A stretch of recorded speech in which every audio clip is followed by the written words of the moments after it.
Pour les gens qui ont l'habitude de ma chaîne, bonjour YouTube, abonnez-vous, suivez les vidéos. Il y a toujours du contenu de qualité, de l'analyse d'actualité, d'analyse de fond, etc. Il y a plein de choses. Si vous êtes des réguliers sur cette chaîne, vous savez que j'aime particulièrement un certain journaliste qui s'appelle Antoine Oberdoff, qui écrit pour L'Opinion. Pour vous situer un peu, Antoine Oberdoff, c'est un mec qui n'aime pas la France insoumise. Il aime vraiment pas Mélenchon. Il préfère plutôt le PS, en règle générale. C'est un mec qui aime pas Mélenchon, mais surtout, je crois qu'il aimerait beaucoup être Olivier Pérou. Ou alors qu'il aimerait beaucoup être, comment elle s'appelle l'autre là? Charlotte Belaïch. Ce qui montre une exigence professionnelle de sa part, qui peut nous garantir toujours des articles de qualité, comme cet article que nous allons lire aujourd'hui. Municipal, les racisés, nouvel étendard de LFI. Donc voilà, Oberdoff nous gratifie d'un nouvel article sur la France insoumise aime un peu trop les Arabes, c'est un problème. Les racisés, entre guillemets, hein, bien évidemment, car Oberdoff, il n'est pas raciste. Il sait que si tu parles de racisme, c'est un peu toi le raciste, parce que ça sous-entendu que tu reconnais l'existence des races. Or, il sait bien que les races n'existent pas, car il n'est pas raciste. Donc il ne faut surtout pas dire racisme, ni racisé. Parce que racisé, on sait très bien que c'est une façon des wokistes de dire race, sans dire race, pour ne pas se faire critiquer de racisme, alors qu'en fait, c'est encore souligner et essentialiser les Arabes, les personnes issues de l'immigration. Les racisés, donc municipales, les racisés nouvel étendard LFI. Alors c'est marrant parce que quand même, les racisés, c'était les nouvelles étendards LFI aux européennes, aux législatives. Là, c'est les municipales. En fait, à chaque nouvelle élection, ils disent « Oh, la France insoumise parle d'antiracisme. » C'est vraiment joli. Bon, la créolisation. Oui, bon. Donc pour faire émerger une nouvelle France, des disciples de Jean-Luc Mélenchon font de la couleur de peau un marqueur politique assumé. Une stratégie qui, au nom de l'antiracisme, prend le risque d'essentialiser une communauté. Alors bon déjà, personne ne parle de faire émerger une nouvelle France. Mélenchon, quand il parle de nouvelle France, c'est pour dire qu'elle est déjà là. Que la France, elle est déjà diverse et multiculturelle et qu'il faut faire avec. Et qu'il faut faire la politique pour tout le monde. En 2017, sa formule, c'était faire France de tout bois. En 2022, c'était la créolisation. Maintenant, c'est la nouvelle. C'est le même principe que globalement, tout le monde est français et il faut traiter tout le monde à égalité. Et le racisme, c'est pas bien. Il va faire émerger une nouvelle France. Et les mélenchonistes ne veulent pas créer une nouvelle France. Et je trouve que quand même, sous-entendre que les mélenchonistes veulent faire émerger une nouvelle France, ça ressemble un petit peu au grand remplacement. Mais je n'accuserai pas Antoine Oberdoff de racisme, car je sais bien que les races n'existent pas. Bon, alors avec un dessin bien évidemment de très bon goût. Hein. Je sais pas si c'est transphobe, raciste, je sais pas c'est quoi le problème de ce dessin, mais il y en a beaucoup quoi. Ou le fait que le pseudo du dessinateur ressemble un peu à KKK, ce qui est un autre problème, ou à Kek, mais bref. Les faits, selon un rapport publié par SOS Racisme, près d'une agence immobilière sur deux accepte les dossiers de propriétaires demandant expressément que leur logement soit loué à des profils européens pour éviter des problèmes de voisinage. Okay, donc, les faits, il y a un racisme structurel dans le monde de l'immobilier et les propriétaires sont des putains de race-là. Et les agences leur permettent ça. Donne-moi ta couleur de peau, je te dirai pour qui voter. Pour Sébastien Delogu, forcément, comme par hasard, ça cible Delogu, on se demande pourquoi. Ces municipales doivent signer l'acte de baptême de la nouvelle France, imaginée par son mentor Jean-Luc Mélenchon. Alors encore une fois, Mélenchon n'a pas inventé une nouvelle France. C'est pas Mélenchon qui va dire on va modifier la France pour faire une autre France qui m'arrange. Non, c'est la nouvelle France, c'est qu'il y a déjà des racisés avec des guillemets en France. C'est un constat. Tout comme tu poses le constat juste avant qu'il y a du racisme large et structurel dans les demandes de logement, chez les agences immobilières et les propriétaires qui sont main dans la main pour être racistes ensemble, ça veut dire qu'il y a des étrangers en France et qui sont maltraités. Et ça veut dire qu'il y a des Français qui n'ont pas la bonne couleur de peau ou origine supposée et qui sont maltraités. Et traités comme des étrangers qui sont maltraités en France. Ça veut dire qu'il y a un double déjà là, des gens qui sont pas blancs et des gens qui sont racistes envers les gens qui sont pas blancs. Et la nouvelle France, c'est de dire bah les gens qui sont pas blancs, ils sont français quand même. Donc faut pas être raciste envers les gens qui sont pas blancs et qui sont français quand même parce que la France est universelle. Mais je pense qu'Oberdoff, il est un peu lent à la détente. Faut lui parler doucement pour qu'il comprenne. Faut lui parler lentement. Faut pas utiliser des mots trop compliqués. Surtout pas rentrer dans du conceptuel ou dans du poétique parce que là, il va pas comprendre. Quand le Marseillais vient à Saint-Denis pour adouber le candidat insoumis Bali Bagayoko, il en fait un argument de vente électorale. Vous avez une opportunité en or qu'enfin un racisé dirige. Son objectif, permettre au réel peuple de France de reprendre le pouvoir avec un maire d'origine malienne en délogeant au passage le sortant socialiste Mathieu Hanotin, trop rose pâle à son goût, ou simplement trop pâle. Carrément. Raciste anti-blanc, carrément. Genre c'est ça. Mais Oberdorf, arrête de faire croire. Enfin, en fait, je sais bien que Oberdorf ne croit pas au racisme anti-blanc. Il est pas con. Il sait, il est dans un milieu journalistique qui sait que c'est un peu une évidence. Mais son problème principal, c'est que Bali Bagayoko, il est insoumis et que Mathieu Hanotin, il est socialiste. Et Oberdorf, il aime bien les socialistes quand même. Il a pas trop envie qu'un insoumis remplace un socialiste. Surtout à Saint-Denis où les gens ils votent largement pour la France insoumise quand même. Donc il est un petit peu terrifié. Du coup, il se dit qu'est-ce que je peux dire pour éviter de montrer que je suis un militant socialiste. Tu vois, parce que Oberdorf, il est en mode bon, je suis journaliste, je suis censé être neutre. Donc il faut que je trouve un prétexte pour dire que c'est pas bien de se présenter contre des socialistes. Parce que moi j'aime les socialistes. Donc il va trouver un prétexte de dire le maire socialiste est trop blanc pour vous. Vous faites du racisme inversé. Voilà, en fait, c'est évidemment qu'il dit pas que c'est du racisme anti-blanc. Mais sauf qu'en tant que journaliste, il peut pas dire qu'il aime bien le PS. Du coup, il est obligé de dire anti-blanc. Et en plus, pour une fois, le PSF s'allie à la FI et pas au PS comme dans ses pires cauchemars. Exactement. Oh là là, à Saint-Denis, c'est une catastrophe pour lui. Un mois plus tard, à Toulouse, Jean-Luc Mélenchon se félicite que ses têtes de liste portent haut les couleurs de la nouvelle France, celle du grand remplacement, celle de la génération qui remplace l'autre, parce que c'est comme ça depuis la nuit des temps. Pour la première fois, le tribun recycle le... Alors, je sais qu'il y a beaucoup d'encre qui a coulé sur Jean-Luc Mélenchon, qui dit la France du grand remplacement, etc. En mode, oh là là, il reprend un concept raciste pour faire du racisme anti-blanc, etc., etc. Je sais que ça a fait péter leur crâne à beaucoup de monde. Qui, encore une fois, les journalistes, faut pas être trop conceptuel avec eux. Faut pas avoir un discours trop fleuri, trop ironique. Il faut pas manier l'ironie avec eux, ni l'humour, ni la référence subversive. Ça, c'est quelque chose, les journalistes, ils savent pas computer ça dans leur tête. Les journalistes, ils réfléchissent en dépêche AFP. Leur vie, c'est les dépêches AFP, c'est simple, c'est mal écrit, c'est clair et net, c'est comme ça. Donc, c'est pour ça que Mélenchon, ils ont du mal. Parce que là, il utilise le terme de grand remplacement. En gros, parce que je vous explique, dans le meeting en question, Mélenchon, il reprend l'idée du grand remplacement en disant tous ces gens-là sont terrifiés d'être remplacés par la nouvelle génération. En fait, c'est plutôt du jeunisme, en fait, son espèce de remplacement. C'est en mode, c'est déjà des gens qui sont terrifiés que les jeunes vont les remplacer, c'est des vieux qui s'accrochent au pouvoir, etc.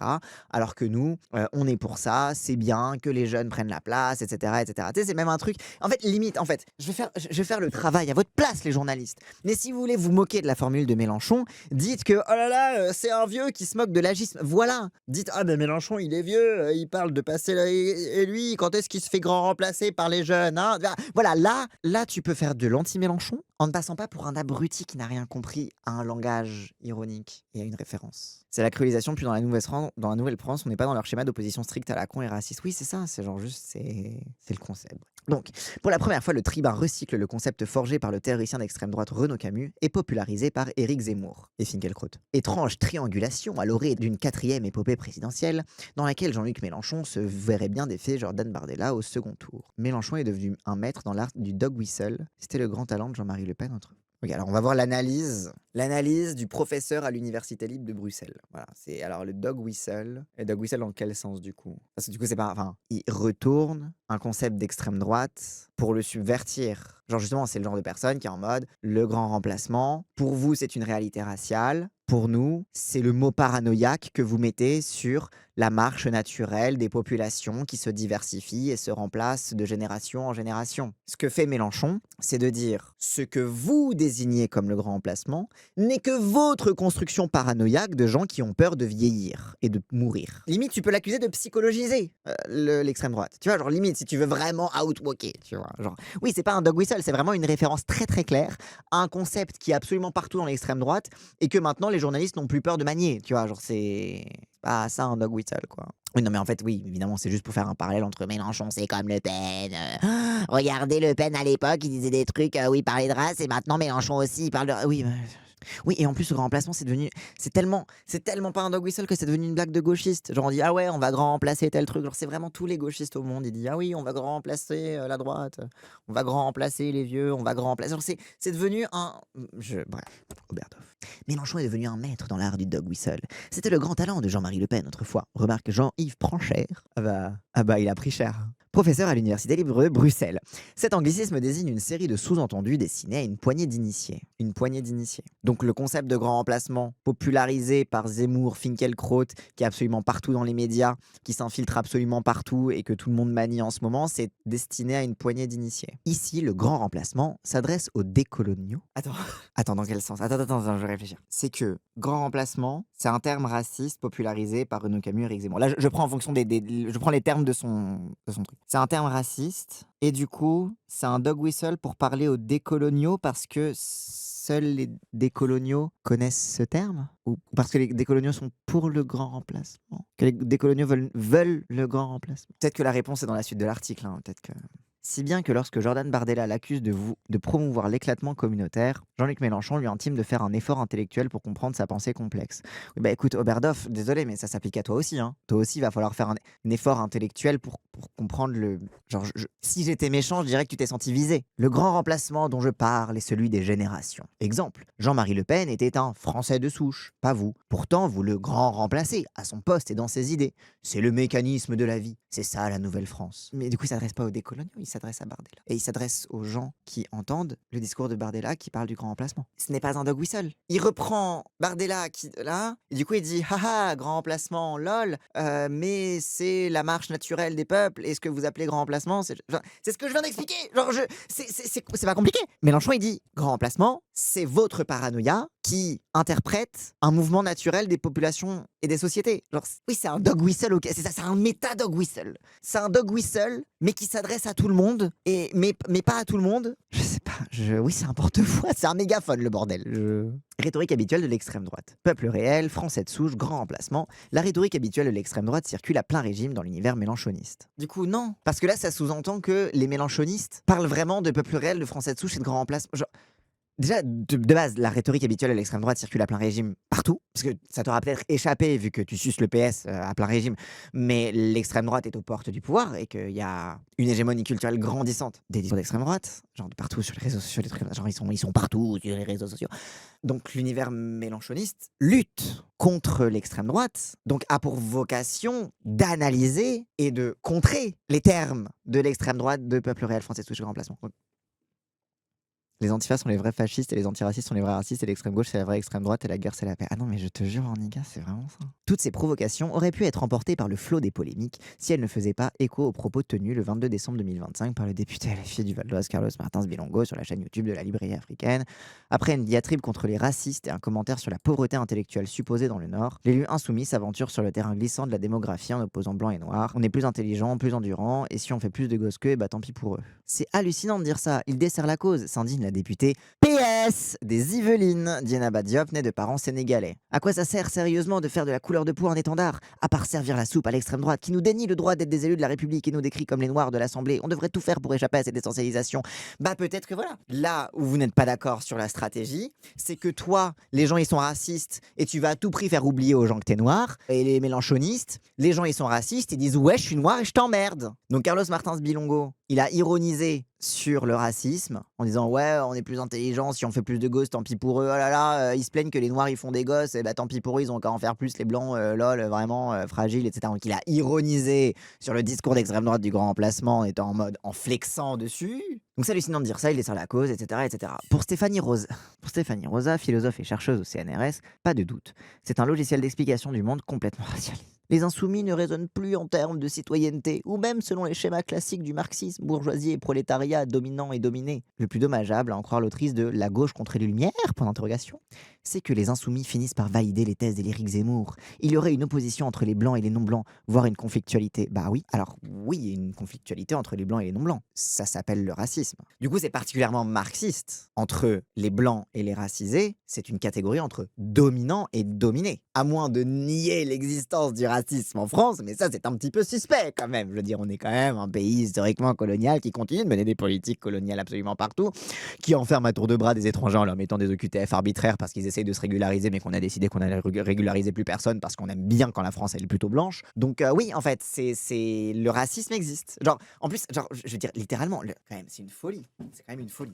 rappelle que cet article commence par selon un rapport publié par SOS Racisme, près d'une agence immobilière sur deux accepte les dossiers de propriétaires demandant expressément que leur logement soit loué à des profils européens pour éviter des problèmes de voisinage. Donc l'article commence sur bonjour, c'est la galère pour les non-blancs de se loger parce que les proprios sont racistes et que les agences immobilières sont racistes, pour que quelques paragraphes plus tard, on nous dit que c'est valider les thèses d'Éric Zemmour que de dire qu'il y aurait une opposition entre les blancs et les noirs, voire une conflictualité. Bah oui, il y a une conflictualité. Les proprios et les agences immobilières racistes, c'est des blancs, ou même parfois des non-blancs d'ailleurs, by the way, qui ont une conflictualité avec les non-blancs, qu'ils considèrent comme trop inférieurs, trop dérangeants, de pas assez bonne qualité pour leur louer des logements, pour leur donner l'accès littéralement à quelque chose de l'ordre de la survie, c'est-à-dire un toit. Ça s'appelle du racisme, et le racisme est une forme de violence. Or, la violence, qu'est-ce que la violence si ce n'est un conflit? Donc une conflictualité. Oui, mais c'est vraiment ça, c'est vraiment le cliché typique de dire que le racisme existe, pour eux, c'est être raciste. Parce que si tu dis que le racisme existe, tu sous-entends qu'il peut y avoir une conflictualité.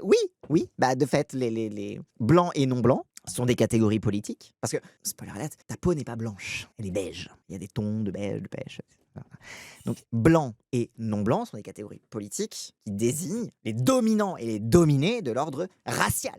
On est dans une putain de puissance coloniale, genre la France est une putain de puissance coloniale, c'est dans notre histoire en fait tout ça, genre c'est notre histoire, c'est notre patrimoine le racisme quand même, genre c'est quand même sacrément construit là-dessus quoi, genre je veux dire qu'est-ce qu'on fout en Martinique et en Guadeloupe, qu'est-ce qu'on fout là-bas? On n'a même pas fini de décoloniser notre empire, il y a encore la Kanaki qui essaye désespérément de se libérer. Mais bon, apparemment c'est raciste de dire que le racisme existe. T'as l'impression que toute pensée critique a complètement été évacuée de leur cerveau et qu'ils prennent le cadavre de la philosophie des Lumières pour lui faire dire des trucs même qui vont complètement... Genre, on peut critiquer l'universalisme des Lumières, mais qu'on accepte au moins que la raison pour laquelle les gens professent l'égalité, c'est parce qu'ils constatent l'inégalité.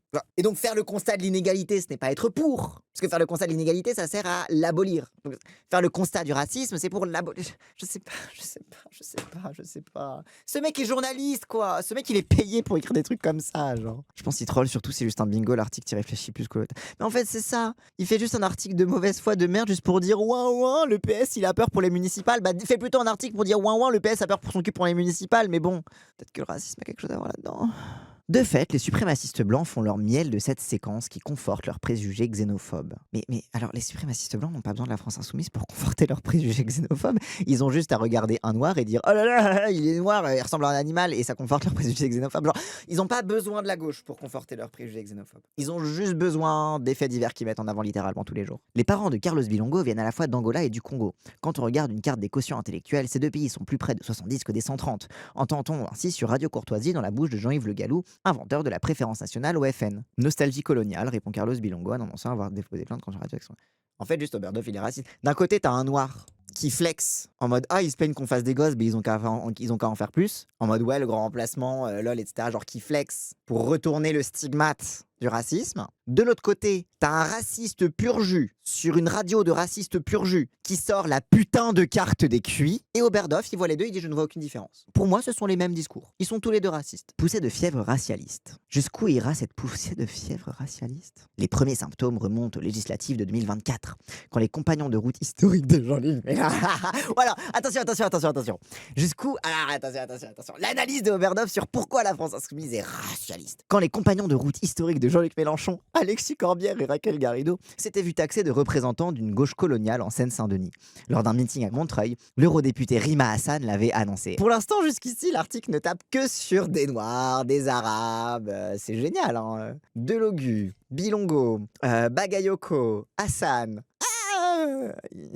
Heureusement que Oberdoff ne voit pas les couleurs vu que le racisme n'existe pas. L'eurodéputé Rima Hassan l'avait annoncé, l'antiracisme a besoin de voix et de visages incarnés et non pas de porte-parole éloignés de ses réalités. Cette époque du porte-parole-là est révolue. Ainsi, une nouvelle doctrine décoloniale prend forme à LFI. Les quinquagénaires blancs ont vocation à céder leur siège aux racisés, seuls capables de défendre la condition des minorités. Mais, ok Antoine, monsieur Oberdoff, cher journaliste, estimé collègue...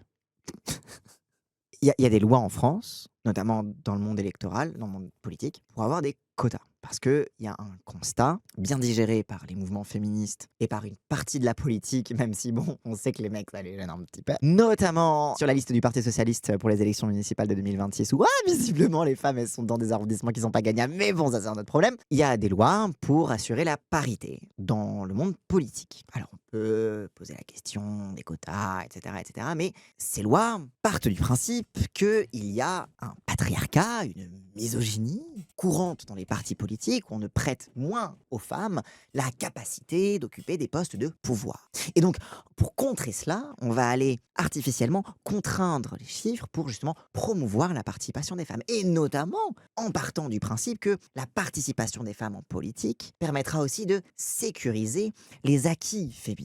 Car même si ce sont des hommes qui ont voté pour donner le droit de vote aux femmes, puisque par définition les femmes ne pouvaient pas voter, le consensus dans le mouvement féministe, c'est quand même que les femmes sont en général plus efficaces pour être vigilantes sur les questions du féminisme. On est d'accord là-dessus. C'est bien de promouvoir des femmes à des postes de pouvoir, non pas juste parce que c'est bien qu'il y a des femmes, mais aussi parce que ça peut sécuriser des acquis féministes. Et que généralement, quand tu regardes, navré, mais les propositions de loi qui vont dans le sens des droits des femmes sont généralement proposées par des femmes. Merci beaucoup. Maintenant, les personnes racisées. T'aimes pas ce mot, c'est pas grave. Les gens qui subissent le racisme. Voilà, on va parler comme ça. Les gens qui subissent le racisme. Vu qu'apparemment, on a le droit de dire les femmes, on n'a pas le droit de dire les personnes racisées, mais bon, c'est pas grave. Parce que c'est un peu sexiste quand même de dire les femmes, si tu y réfléchis quand même. Parce que ça sous-entend quand même que le genre existe et que les distinctions de genre ont quelconque utilité, quoi. Alors que bon, les personnes subissent du racisme. Contre le racisme, il y a des politiques publiques à mettre en place. Que ce soit de prévention, que ce soit je sais pas, de lutte contre les discriminations, de réparation lorsqu'il y a des agressions, voilà, etc. Donc, de la même façon, est-ce qu'on ne pourrait pas imaginer une même logique où les acquis en termes d'égalité contre le racisme seraient probablement plus efficacement sécurisés si nous avions une meilleure représentation de personnes concernées par ça. Et encore une fois, je veux pas faire du concernisme. En fait, ça m'énerve parce que je veux pas faire du concernisme. Parce que je veux pas dire, c'est parce que c'est une personne concernée qu'elle est bien. C'est pas parce que tu vas être racisé que tu vas être super dans la lutte contre le racisme. Mais par contre, s'il y a aucune personne racisée, ça va être compliqué. Tu vois, genre, le concernisme, c'est pas personne racisée égale bien. C'est que des blancs égale un peu compliqué. Donc, tout cela pour conclure, Robert Dove, que si tu comprends pourquoi il y a une nécessité de la parité pour les femmes, pourquoi tu as du mal à le comprendre pour les personnes qui subissent du racisme au quotidien. À moins de penser que le racisme n'existe pas, mais alors dans ce cas, pourquoi tu as commencé ton article sur la discrimination au logement? Je ne comprends pas, je sais pas.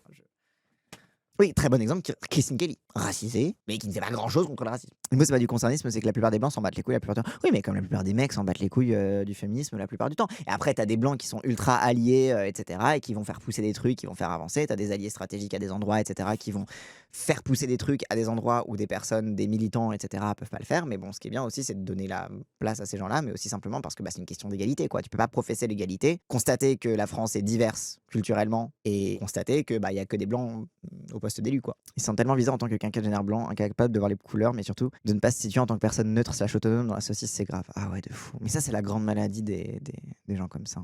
Donc les quinquagénaires blancs ont vocation à céder leur siège aux racisés, seuls capables de défendre la condition des minorités. Ou alors simplement que peut-être que les quinquagénaires blancs ont vocation à céder leur siège aux racisés, parce qu'il faut plus de représentativité pour les personnes racisées, puisque les personnes racisées font partie de la société française, qui s'appelle Rio la nouvelle. Genre, peut-être éventuellement que comme la France est déjà diverse, c'est la nouvelle France, et elle est nouvelle par rapport à avant. Si un élu est censé représenter la population, pourquoi il y a que des blancs? Genre c'est peut-être aussi ça l'inverse, c'est que en fait de fait navré, parce qu'en fait je sais ce qui le trigger aussi, céder leur siège. Tu sais que des hommes ont été contraints de céder leur siège à des femmes, parce qu'en fait c'est quoi cette phrase? Pour les partisans de la domination, l'égalité paraît comme une spoliation, je sais pas, c'est pas ça la phrase, mais en gros quand t'as le pouvoir, l'égalité ça te paraît comme une injustice.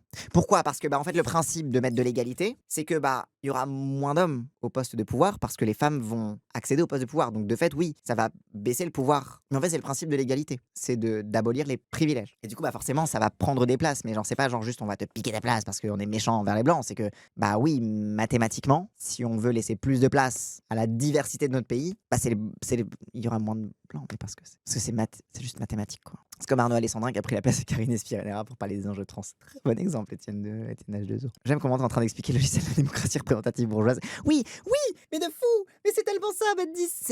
C'est le principe de la démocratie représentative bourgeoise. C'est la base.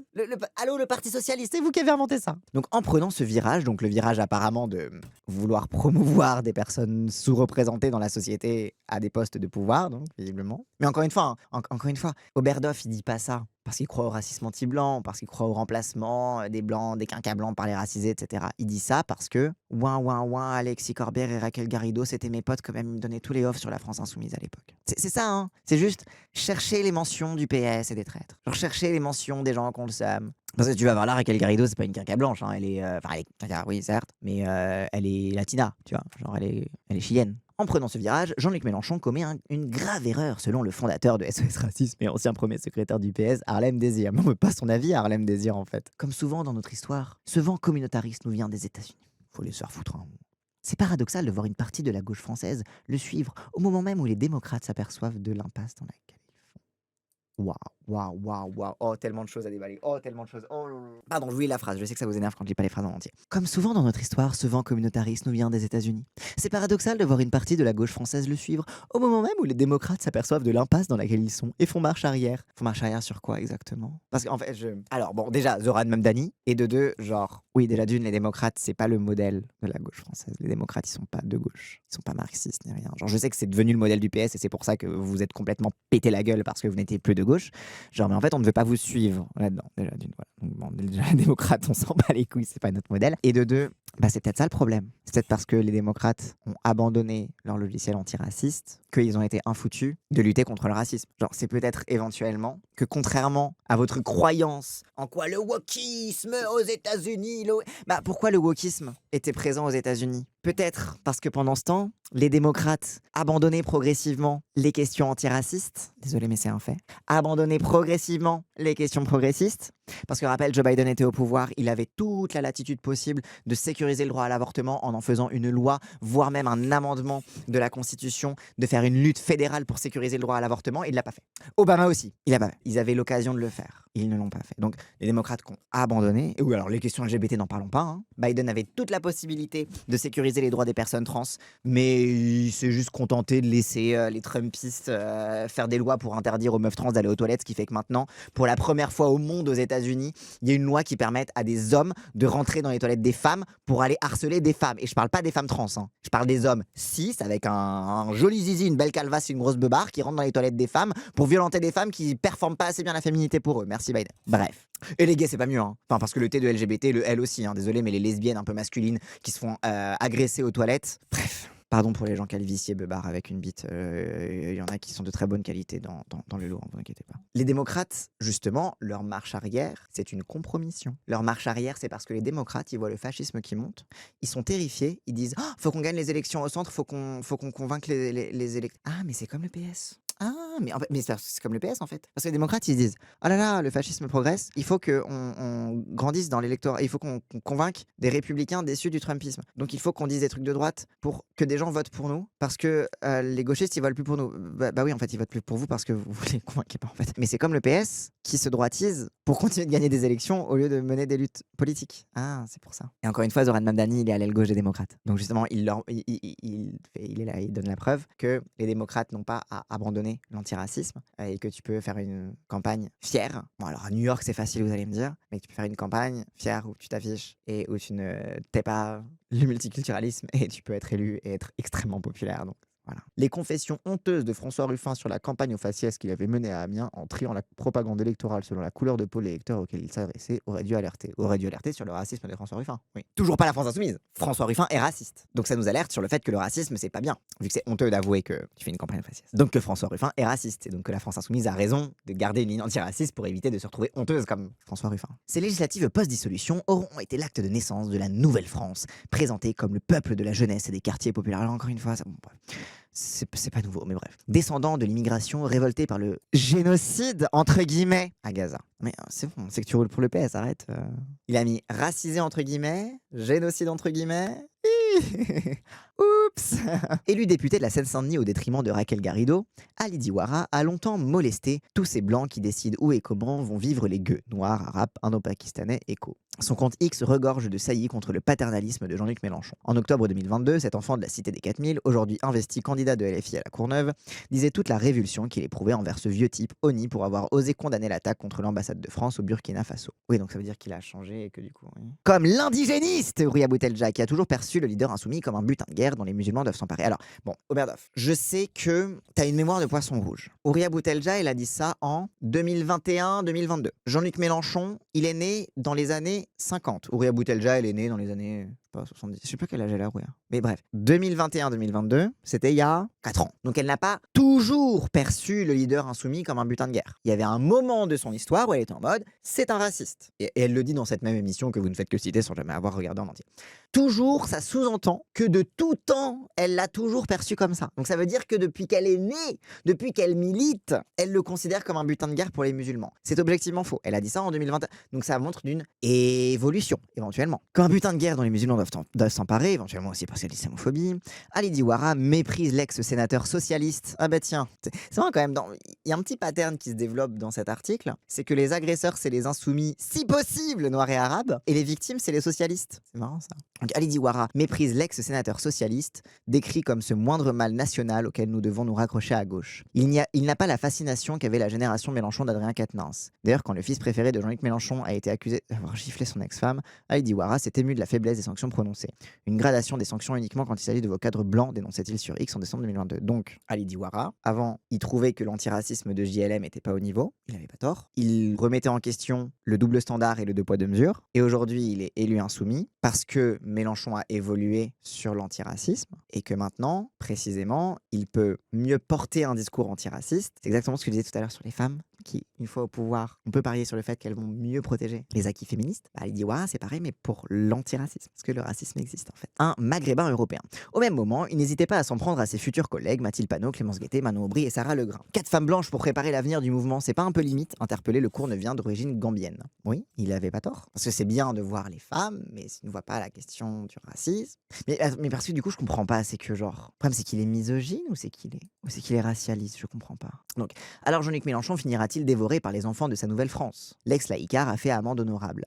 Il a tourné le dos à son ami historien Henri Peña-Ruiz, qui lui réprouvait l'emploi du mot islamophobie. Désormais, le septuagénaire se campe en maghrébin européen, revisitant son enfance à Tanger pour mieux épouser la religiosité venue de l'autre rive de la Méditerranée. Prière d'oublier le temps où il combattait le port du foulard comme un signe de soumission sur KTO en mars 2015. J'ai renoncé à une forme d'anticléricalisme grossier duquel je veux m'excuser auprès de ceux que j'ai pu blesser dans le passé, confessait-il devant la commission d'enquête parlementaire sur l'entrée islamiste le 6 décembre. Une victoire culturelle pour Daniel Obono. Le bingo est complet, la ligne Obono 1, cette noire, hein. Pionnière dans la lutte contre la police du vêtement. Elle aussi partage ce sentiment d'être entourée de blancs, y compris dans les milieux progressistes. La fête de l'UMA, une fête de la gauche blanche, dans laquelle la députée LFI de Paris, née au Gabon, dit ne s'être jamais sentie chez elle. Oui, mais alors attends, c'est pas la seule. Si tu vas à la fête de l'UMA et que tu trouves qu'il y a trop de noirs, c'est vraiment que tu mérites de travailler pour Radio Courtoisie. Genre c'est objectivement, oui, c'est la gauche. Enfin, objectivement, la gauche française est blanche parce que la gauche française est coloniale et que le racisme existe. Je sais pas, genre le racisme, il y a du racisme à gauche. Pourquoi il y a du racisme à gauche? Pas parce que la gauche est raciste. Parce qu'en fait, il y a du racisme en France. Et que la gauche en France, elle est française. Aussi, ne pas te sentir chez toi ne veut pas dire que t'es pas chez toi. Elle est à sa place juste à 600 pas. Oui, c'est ça, c'est que genre, elle est à sa place, mais simplement, elle est en mode, bon, bah, c'est un peu blanc, quoi. Peut-être parce que cette militante antiraciste a fait ses classes dans le groupe trotskiste Socialisme par en bas, issu du Socialist Workers' Party anglais, qui se propose de rallier les supporters de l'islam politique à l'idéal socialiste révolutionnaire. Peut-être aussi parce qu'elle est antiraciste, tout simplement. Et qu'elle est de gauche antiraciste.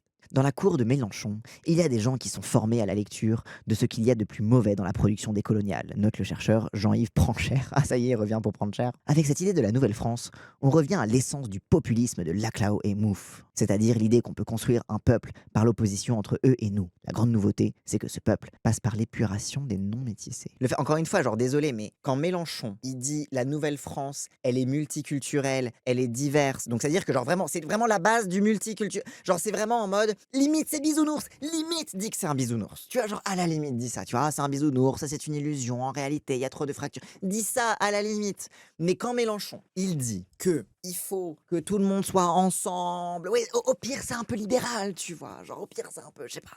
Mais en mode la diversité, on est tous unis dans la liberté, on est tous unis dans la diversité. Si ce que tu entends c'est l'épuration des non-métissés, c'est que tu es raciste. Si quand on te parle de vivre ensemble, tu comprends le génocide blanc, parce que désolé, mais l'épuration des non-métissés. En fait, et d'ailleurs, spoiler alert, tu sais, il y a des noirs et des arabes qui sont pas métissés en fait. Genre le métissage, c'est souvent pour désigner un mélange biologique né par l'union sexuelle entre des gens qui ont des phénotypes différents. C'est un problème, c'est un concept un peu problématique, mais dont on peut parler, etc.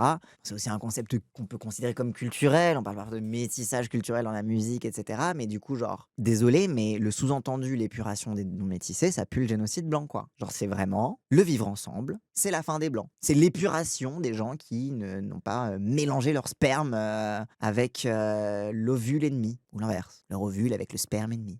En 2026 à gauche, les gens sont tendus par le concept de métissage. Non mais c'est une folie, hein. Et surtout cette phrase n'a aucun sens, quoi. Genre ce mec est universitaire, genre ce mec a encore un poste. Avec cette idée de Nouvelle-France, on revient à l'essence du populisme de Laclao et Mouffe, c'est-à-dire l'idée qu'on peut construire un peuple par l'opposition entre eux et nous. C'est un peu simplifié Laclao et Mouffe, mais ok, bon, I guess c'est un mec qui bosse sur le populisme.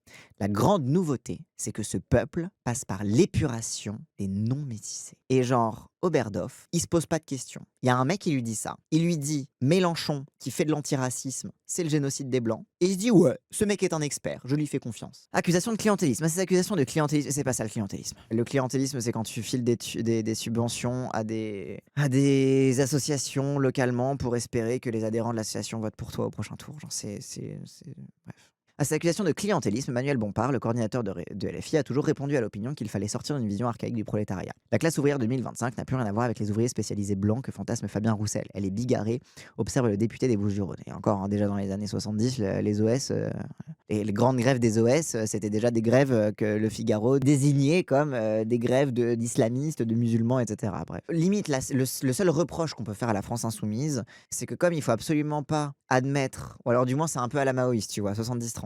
On peut admettre 30% d'erreurs et 70% de réussite. C'est-à-dire que le problème, c'est que comme il y a une tendance à ne pas vouloir reconnaître les erreurs du passé. Alors en vrai, Mélenchon le fait un petit peu quand il dit « Ah, je m'excuse auprès des gens que j'ai blessés, etc., etc. » Il le fait un petit peu. Mais du coup, il y a un peu une tendance à prendre ces évolutions démographiques, culturelles, etc. comme un truc de nouveau, tu vois. Un peu en mode « La nouvelle France, etc. » Bon, la nouvelle France, ça fait depuis les années 70 qu'elle est nouvelle, tu vois. Mais why not, tu vois. Le fait qu'il y ait plusieurs générations qui se sont écoulées depuis, tu vois, genre why not, tu vois. Mais bon. Donc on peut leur reprocher cette tendance un petit peu à présenter comme une nouveauté, quelque chose qu'ils devraient plutôt reconnaître comme une continuité beaucoup plus profonde. Mais tu sais quoi, pourquoi pas. De toute façon, c'est un phénomène qui progresse d'année en année, tu vois. Donc voilà, elle est bigarrée, observe le député de Bouches-du-Rhône. Même dans les médias où je vais, même dans le temple du grand capital, tous les agents de sécurité sont avec nous. Harlem Désir persiste à penser, il pense mal, que le rôle de la gauche devrait être de défendre la conception universelle de la nation plutôt que chercher à raciser le vote en espérant en tirer des bénéfices dans certains bastions. Mais Monsieur Désir, le problème c'est que si le racisme fait que les gens qui sont noirs, arabes, etc., que les gens qui subissent le racisme, qu'on n'a pas le droit de dire noir et arabe, visiblement ça vous gêne, vous trouvez ça un petit peu raciste,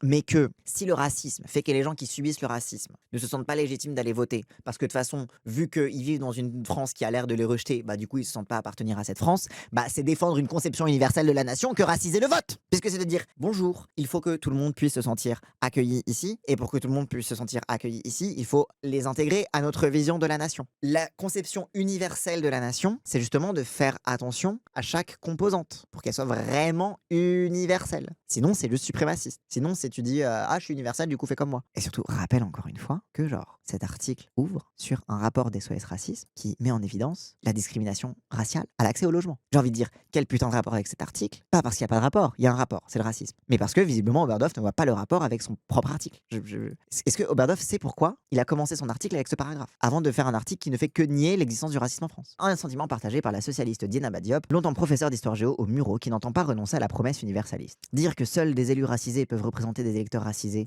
c'est du... Mais non, alors les élus racisés représentent aussi des blancs, hein, genre. C'est juste que, en fait, c'est toi qui crois qu'ils vont représenter que les racisés, qu'un noir ne peut représenter que des noirs. C'est toi qui es un peu raciste quand même. Genre, c'est pas parce qu'ils disent je représente aussi les noirs qu'ils ne représentent que les noirs, en fait. C'est toi qui as un petit problème, tu vois ça à l'envers, en fait. La vraie, tu vois. C'est du même acabit que ceux qui disent que la lutte contre les violences sexistes et sexuelles ne peut être menée que par des femmes. Encore une fois, elle ne peut pas être menée que par des femmes. Mais s'il y a aucune femme, c'est un peu suspect. C'est quand même bien qu'il y ait quelques femmes. Encore une fois, tu ne vas pas faire confiance à un collectif uniquement d'hommes pour lutter contre les violences sexistes et sexuelles, tout comme tu ne vas pas faire confiance à un collectif composé uniquement de blancs pour lutter contre le racisme. En fait, c'est à poser sur un mode exclusif une perspective de lutte pour l'inclusion. Oui, en fait, c'est genre limite, ce qui est décrit dans l'article que fait la France Insoumise, c'est un truc libéral de base de faire de l'inclusivité. c'est de l'inclusivité. Genre à la limite, tu peux le lire sous cet angle-là, tu vois? Sauf que le problème, c'est que comme la France insoumise essaye d'avoir un discours politique antiraciste, bah, du coup, ça les gêne parce que pour eux, le racisme n'existe pas, en fait, tout simplement, je sais pas. En fait, je ne vois pas d'autre explication que le fait que pour eux, le racisme n'existe pas. Parce que sinon, enfin, genre, je veux dire, à un moment, si tu poses ce constat, tu en tires des conclusions, en fait. Pardon, mais personne n'a le monopole de la représentation des Noirs et des Arabes de banlieue. Non, personne n'a le monopole de la représentation des Noirs et des Arabes de banlieue. Mais du coup, pourquoi ça te choque qu'un Noir veuille les représenter? Si personne n'a le monopole de la représentation des Noirs et des Arabes en banlieue, pourquoi un Noir ne pourrait pas représenter les Blancs? Et encore une fois, tu vois, je suis sûr que Oberhof, tu te poses avec lui, tu dis, mais attends, le racisme existe, on est d'accord, ok. Du coup, on peut parler. Je suis sûr qu'il pourrait être d'accord avec moi. Mais le problème, c'est que encore une fois, Oberhof, il est raciste par sucerie du PS. Lui, il aime pas les insoumis, il est fan du PS, il a peur que le PS il perde il perde des postes au municipal. Alors du coup, tout ce qu'il va faire, c'est qu'il va dire bon, ben, je vais trouver le prétexte du racisme, comme ça, je vais faire un article pour défendre le PS, parce que c'est un article pour défendre le PS. Les agresseurs, c'est systématiquement les insoumis, les victimes, c'est systématiquement le PS. Genre limite les insoumis qui sont main dans la main avec l'extrême droite pour dire le grand remplacement et oh là là, pauvre PS et universaliste, pauvre France, mon universalisme, mon cochon, mon saucisson, je sais pas quoi. Mais très sincèrement, je pense que encore une fois, à ce stade, le racisme n'est pour lui qu'un prétexte pour mieux cacher le fait que, avant tout, il est pro-PS et qu'il est anti-insoumis. Point barre. Crier au communautarisme alors que le but c'est justement d'inclure dans la citoyenneté la politique et le vote. Bref, ah non mais c'est... Non mais à deux doigts de dire que des noirs qui votent c'est déjà du communautarisme quoi. C'est vraiment... Moi c'est un peu printemps républicain sans Goïne totalement dans la réplique. Je suis totalement d'accord avec Heisenberg. C'est vraiment... Oui c'est un peu un... Bah en même temps désolé, enfin ça cite Harlem Désir et tout, plus printemps républicain. Bref. En tout cas encore un super article d'Anton Oberhof qui décidément nous prouve de jour en jour qu'il n'est pas raciste, qu'il n'est pas un agent du Parti Socialiste et qu'il n'est pas un militant engagé contre Mélenchon. C'est un journaliste neutre, plein de probité et qui écrit surtout des articles de très grande qualité que je vous encourage tous et toutes